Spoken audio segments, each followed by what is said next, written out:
Hello friends, मैं advocate Vijay Gupta from ITX consultancy. आज एक बहुत ही इम्पोर्टेंट टॉपिक के बारे में बात करने जा रहा हूँ। ऐसा होता है कि जैसे अगर कोई भी पर्सन अपना ट्रेडमार्क फाइल करता है अपने ब्रांड, लोगो या जो नेम को रजिस्टर्ड करने के लिए, जो अपने प्रोडक्ट को बेचने के लिए यूज़ कर रहा है, ठीक है, तो वो ये चाहता है कि इस नाम या इस लोगों की कोई डुप्लीकेसी ना करे। ठीक है, इसके लिए वो ट्रेडमार्क मिनिस्ट्री की साइट पे जाके, आईपी इंडिया की साइट पे जाके, ठीक है, वो अपनी एप्लीकेशन या तो खुद या किसी जो अपना जो लीगल लॉयर है, जो उसका जानने वाला लॉयर है, उसके थ्रू वो क्या करता है कि एक एप्लीकेशन फाइल कराता है जिससे TMA बोला जाता है। ठीक है, TMA फाइल हो जाते हैं। TMA फाइल होने के बाद फिर होता क्या है कि आपका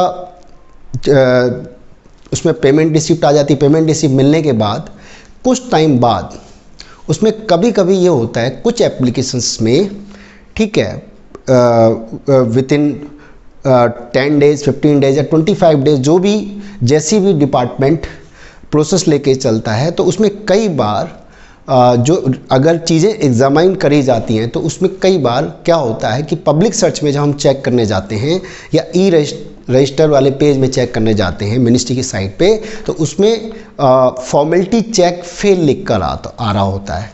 अब जिस भी एप्लीकेशन के साथ फॉर्मेलिटी चेक फेल लिख के आता है और जिसके नाम, जिस प्रोप्राइटर ने या जिस पर्सन के नाम की वो एप्लीकेशन पड़ी हुई है, तो उसको ये लगता है कि ये क्या हो गया, कौन सा बम फट गया और इसको कैसे सॉर्ट आउट करा जाए। तो आप यकीन मानिए इतनी प्रॉब्लम वाली बात नहीं है। तो चलिए स्टार्ट करते हैं। ठीक है, first of all formality check fail कैसे आता है? तो होता क्या है, फॉर्मेलिटी चेक फेल होने के कुछ रीज़न होते हैं। फॉर्मेलिटी चेक फेल होने का मतलब ये है कि जो आपने एप्लीकेशन डाली है या आपने किसी के थ्रू डलवाई है, उसने जो एप्लीकेशन प्रॉपर फॉर्मेट में नहीं डाली। प्रॉपर फॉर्मेट में कहने का मतलब ये है कि उसके साथ कुछ प्रॉपर डॉक्यूमेंट सबमिट होते हैं। ठीक है, जनरल पावर ऑफ अटॉर्नी अगर किसी एजेंट के थ्रू डलाया जा रहा है, अटॉर्नी के थ्रू डलाया जा रहा है, तो वहाँ पर जनरल पावर ऑफ अटॉर्नी लगना कंपलसरी है। ठीक है, और मिनिमम 20 रुपये का स्टाम्प पेपर से लेके और 200 रुपये का स्टाम्प पेपर के बीच वो GPA होनी चाहिए, मतलब स्टाम्प पेपर कम से कम इतने का लगा होना चाहिए अगर किसी अटॉर्नी के थ्रू वो केस सबमिट किया जा रहा है, वो एप्लीकेशन फाइल करी जा रही है। ठीक है, इसके अलावा साथ में कुछ एडिशनल प्रेजेंटेशन सीट है, ठीक है, वो भी उसके साथ जानी चाहिए, तो बहुत अच्छा रहता है, जिसमें सारी डिटेल जाती है। इसके अलावा क्या कहते हैं कि उसमें इसके साथ साथ जब एप्लीकेशन फाइल होती है, ठीक है, तो उसमें क्या है कि जो आप जो भी फॉर्म फिल कर रहे हो, तो उसमें जो चीज़ें हैं प्रॉपर होनी चाहिए। प्रॉपर होने का मतलब ये है कि अगर आपका जो भी गुड्स या सर्विस दे रहे हो वो कौन सी क्लास में आता है, ये प्रॉपर चेक किया जाना चाहिए। ठीक है, कई बार क्या होते हैं कि लोगों को आइडिया नहीं होता, और होता क्या है कि कुछ गुड्स या सर्विस होती हैं बहुत हद तक सिमिलर होती हैं, लेकिन होता क्या है कि उसको अगर ढंग से, अगर उसके ऊपर होमवर्क ना किया जाए, तो अगर आपने गलत क्लास चूज कर ली, तो उस केस में आपका जो एप्लीकेशन है वो एक तरह से क्या होगा, फॉर्मेलिटी चेक फेल में आ जाएगा। मतलब अगर कपड़े की क्लास है, ठीक है, तो कपड़े की क्लास अगर मैन्युफैक्चरिंग है तो क्लास 25, और बाकी अदर जैसे नॉर्मल होलसेलर या रिटेलर या कोई भी पर्सन अपना नाम या ब्रांड लोगो करवाता है, रजिस्टर्ड एप्लीकेशन डलवाता है, तो उस केस में क्लास 25 में वो एप्लीकेशन जाती है। ठीक है, इस तो अगर बाय द वे अगर किसी को क्लास 25 में वाला में लेना था, उसने अदर क्लास ले ली, क्लास 3 या क्लास 4, तो आप यकीन मानिए जब 30 दिन बाद, 25-30 दिन बाद वो रिपोर्ट आएगी एग्जामिनर की, तो उस केस में वो फॉर्मेलिटी चेक फेल आ जाएगा। वो थोड़ी बड़ी प्रॉब्लम होती है। तो क्लास ढंग से देख के पूरा मतलब चेक करके तब उसे सबमिट करना चाहिए। एक बात तो ये हो गई। दूसरा क्या है कि उसमें क्लास तो आपने सही चूज करी, ठीक है, लेकिन है क्या कि आप जो भी गुड्स या सर्विस ले रहे हो उसमें कुछ कंटेंट आपने ऐसा डाला जिससे क्या होता है कि मिनिस्ट्री मना करती है। ठीक है। कॉर्पोरेट मिनिस्ट्री जिसको मना करती है। ट्रेडमार्क एप्लीकेशन में कुछ क्या कहते हैं कि ऐसे वर्ड हैं जिनको रेस्ट्रिक्टेड किया जाता है। होता क्या है कि कई बार कोई कुछ एप्लीकेशंस में आदमी सोचता है कि काम बचाने की वजह से वो सोचता है सारी चीज़ें आ जाएं, ठीक है, तो चालाकी से उसके साथ वो ऑल वर्ड, ठीक है, और या एटसेट्रा वर्ड लिख देता है। अब ऑल में क्या उसने सोचा कि भाई कुछ चीज़ें लिखी और कुछ चीज़ें लिखने के बाद क्या हुआ, उसने अगर जो ऑल या एटसेट्रा वर्ड लिखा, ठीक है, तो वो सोचता है भाई इसमें तो सारी चीज़ें आ गई। तो उस केस में एग्जामिनर को वहाँ पर ऑब्जेक्शन लगाने का राइट बनता है। आपकी जो एप्लीकेशन फॉर्मेलिटी चेक फेल आने के चांसेस बहुत हद तक होते हैं, कई बार पास भी हो जाती है, ठीक है। कई बार एप्लीकेशन डालो तो कई बार ऑल लिखा होगा या एटसेट्रा लिखा हुआ है तो पास भी कर देते हैं, लेकिन कई बार क्या होते हैं वो होल्ड कर देते हैं, ठीक है। या इसके साथ कई बार ये देखा गया कि जैसे मान लेते हैं कोई एप्लीकेशन डाली गई, उसमें गुड डिस्क्रिप्शन डाला गया। अब है क्या कि कुछ वर्डिंग ऐसी होती है कि जिसको डिपार्टमेंट मना करता है, ठीक है। अब मान लेते हैं कि जैसे अब क्लास 3 या क्लास जो भी है उसमें मतलब जो हैंड सैनिटाइज़र एक वर्ड यूज़ किया जाता है, जैसे आजकल बहुत चल रहा है। अब वो क्या है कि अगर वहाँ पर उसको किसी और फॉर्मेट में लिखा जाता है, लेकिन आपने अगर हैंड सैनिटाइज़र अगर वर्ड यूज़ कर दिया तो भी क्या कहते हैं कि पता चल रहा है उसमें उन्होंने क्या किया, ऑब्जेक्शन लगा दिया, फॉर्मेलिटी चेक फेल लिख के आ गया। जबरदस्ती वो एप्लीकेशन में डिले हो जाता है। मतलब आप यकीन मानो कि अगर वो क्या कहते हैं फॉर्मेलिटी चेक पास हो जाए ना, तो उस केस में नॉर्मली क्या होता है, ट्रेडमार्क को रजिस्टर्ड होने में, ठीक है, जिस दिन से एप्लीकेशन फाइल करी गई उस दिन से 6 महीने 10 दिन 15 दिन के आसपास का टाइम में एक मिनिमम टाइम पीरियड है, इसमें सर्टिफिकेट आने के चांसेस बनते हैं। लेकिन अगर कोई भी प्रॉब्लम आई तो ये बात पक्की है कि आपका सर्टिफिकेट आने में डिले हो जाता है, ठीक है। तो ये हो गया। तो आपको क्या करना है कि ऐसा कोई भी वर्ड उसमें नहीं डालना, ऑल या एटसेट्रा, या पहले आप चेक करके डालो कि कौन से रेस्ट्रिक्टेड वर्ड हैं, ठीक है। तो इतनी बड़ी प्रॉब्लम वाली बात होती नहीं है। अच्छा, कुछ क्या होते हैं, रेस्ट्रिक्टेड नेम हैं। रेस्ट्रिक्टेड नेम का मतलब ये होता है कि जो किसी एक के को उसका ट्रेडमार्क दिया ही नहीं जाता। ट्रेडमार्क का मतलब क्या होता है कि किसी एक बंदे को उस नाम को या लोगो को यूज़ करने का राइट मिल गया। जैसे अब एक छोटी सी बात है, बजरंगबली तो सबके हैं।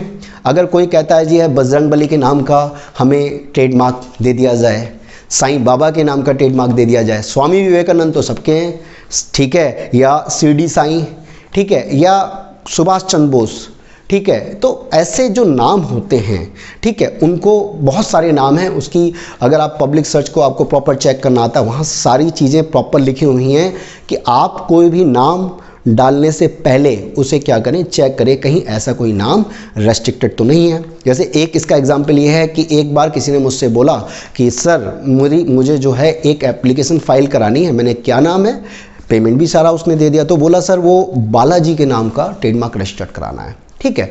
तो अब क्या हुआ कि उस समय तक माइंड में था नहीं, लेकिन क्या हुआ, हल्का सा दिमाग में आया, ठीक है। अगर वो एप्लीकेशन चली जाती तो पैसे तो चले गए थे, लेकिन ये बात पक्का था कि वो नाम पास नहीं होता था, वो 100% फेल हो जाता। तो वहाँ जब चेक किया, मैंने चेक किया वहाँ पर, तो वहाँ पर बालाजी रेस्ट्रिक्टेड नाम में आ रहा था, ठीक है। तो वहाँ पर क्या हुआ, वो डिफ़ॉल्ट होने से बच गया, वो पैसे बर्बाद होने से बच गए। तो आप प्लीज़ अपने नाम को प्रॉपर चेक करिए, ठीक है। तो एक तो आपको ये करना है कि आपको डॉक्यूमेंट ओके देने हैं, इन्फॉर्मेशन ओके देनी है, गुड डिस्क्रिप्शन बिल्कुल ठीक लेना है, क्लास बिल्कुल ठीक लेनी है। अगर इसमें से कुछ भी गड़बड़ हुआ तो आप ये समझ लो कि आपके उसमें क्या लिख के आ जाएगा, फॉर्मेलिटी चेक फेल लिख के आ जाएगा, ठीक है। तो अब कॉर्पोरेट मिनिस्ट्री उसको पास नहीं करेगी, मिनिस्ट्री उसे फेल कर देगी। अब अगर पहली बात तो ये आए ही ना, अगर आ जाता है तो उस केस में क्या प्रिकॉशन लिए जाएं कि ये हट जाए, इतनी बड़ी प्रॉब्लम वाली बात नहीं है। तो उसके लिए एक सिंपल सी प्रोसेस है, ठीक है। हालांकि ये आप सेल्फ नहीं कर सकते, ये एक प्रोफेशनल बंदे के थ्रू ही काम कराना चाहिए, और हमारी कंपनी ये काम बहुत प्रॉपर वे में करती है, ठीक है। तो इसको करने के लिए क्या है कि एक TMM फॉर्म जो अगर फाइल किया जाता है, मतलब अगर इसको क्लर्कल एरर बोला जाता है, ठीक है। तो क्लर्कल मतलब लिखने में मिस्टेक होगी हमसे, ठीक है। तो उस क्लर्कल एरर को सही करने के लिए TMM फॉर्म फाइल करके अगर वहाँ पर जो भी एग्जामिनेशन रिपोर्ट भाई है, एग्जामिनर ने जो भी एक तरह से नोटिस दिया है उसमें लिखा होगा कि आपकी जो फॉर्मेलिटी चेक फेल आया है वो किस वजह से आया। ठीक है, आपको उस रीज़न को उठाना है। ठीक है, वो जिस वर्ड को हटाने को बोल रहा है आप वहाँ पर TMM में जाकर वहाँ पर उस लाइन को आप प्रॉपर वे में लिख दो कि भाई ऐसा है कि ठीक है हम आपकी ये बात मानते हैं। ठीक है, तो वहाँ पर जब आप लिख दोगे, फॉर्म फाइल करोगे, आप TMM फाइल करोगे प्रॉपर वे में। ठीक है, तो उस केस में फाइल जब आप एप्लीकेशन सबमिट करोगे, एप्लीकेशन जब सबमिट होती है तो उसमें आप होता ये है कि जो गवर्नमेंट की जो फीस होती है वो जाती है। ठीक है, तो TMM फाइल करने में अगर आपका क्लर्कर फॉर्मेलिटी चेक फेल लिख के आया है तो उस केस में आपका 900 रुपये की गवर्नमेंट चालान जाता है। गवर्नमेंट जो मिनिस्ट्री है, कॉर्पोरेट मिनिस्ट्री है, वो 900 रुपये का चालान जब आप सबमिट करोगे और साथ में वो एप्लीकेशन जाने के बाद चालान सबमिशन का नंबर आएगा, 900 रुपये का चालान जाएगा। और जाते ही फिर क्या होगा कि वो क्या होगा, उसकी रिसिप्ट मिल जाती है, एक चालान मिलता है, एक उसकी रिसीविंग मिलती है। वो मिलने के बाद ऑटोमेटिक वहाँ पर मिनिस्ट्री वाले चेक करेंगे, ट्रेडमार्क मिनिस्ट्री वाले चेक करते हैं, डिपार्टमेंट वाले चेक करते हैं, और जब उन्हें सारी चीज़ें ओके मिल जाती हैं तो वहाँ पर वो आपका जो फॉर्मेलिटी चेक फेल लिख के आ रहा है वो ऑटोमेटिक फॉर्मेलिटी चेक पास लिख कर आने लगता है। ठीक है, वो प्रॉब्लम आपकी सॉर्ट आउट हो जाती है और उसकी इतनी प्रॉब्लम वाली बात नहीं है। तो कोशिश ये करिए, पहली बात तो आप अपनी जो भी एप्लीकेशन सबमिट करवाएं खुद करने की कोशिश ना करें। कुछ पैसे बचाने के चक्कर में हो सकता है आपका टाइम और पैसा दोनों खराब होंगे, उससे कहीं ज़्यादा पैसे आपके आगे लग सकते हैं। दूसरा, इसको जब भी कराएं तो जो आप प्रॉपर कोई अच्छी नॉलेज वाला बंदा, उस जो प्रोफेशनल बंदा हो, प्रोफेशनल अटॉर्नी हो, जिसे उस काम की नॉलेज हो, प्रॉपर नॉलेज हो, उससे करवाएं। यही मेरी आपसे रिक्वेस्ट है। तो होगा क्या कि अगर फॉर्मेलिटी चेक फेल हुआ तो आपका टाइम ज़्यादा खिंच जाता है। ठीक है, तो ये जो सारी प्रोसेस जाती है, अगर आप इन सब एहतियात को बरतते हो, इन सब प्रिकॉशंस को लेते हो, तो उस केस में पहली बात तो आपके एप्लीकेशन जो आपने ट्रेडमार्क एप्लीकेशन डाली है उसमें फॉर्मेलिटी चेक फेल लिख के नहीं आएगा। लेकिन अगर फॉर्मेलिटी चेक फेल लिख के भी आ जाता है तो आपको इस तरह से उस प्रॉब्लम को सॉर्ट आउट करना है, TMM फाइल करना है, 900 रुपये सबमिट करने हैं।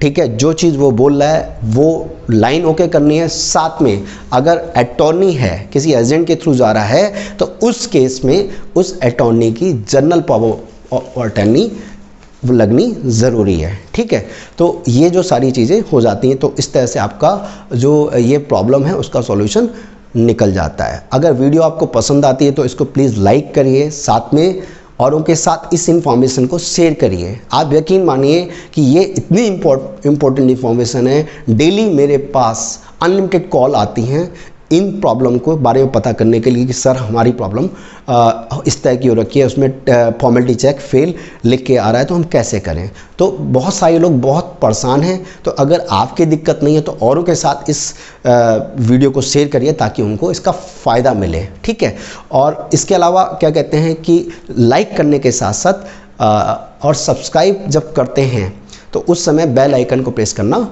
ना भूलें।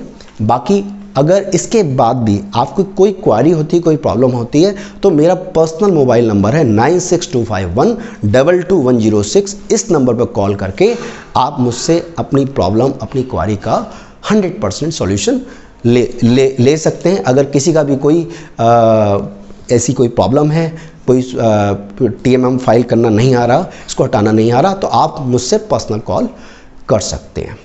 Thank you.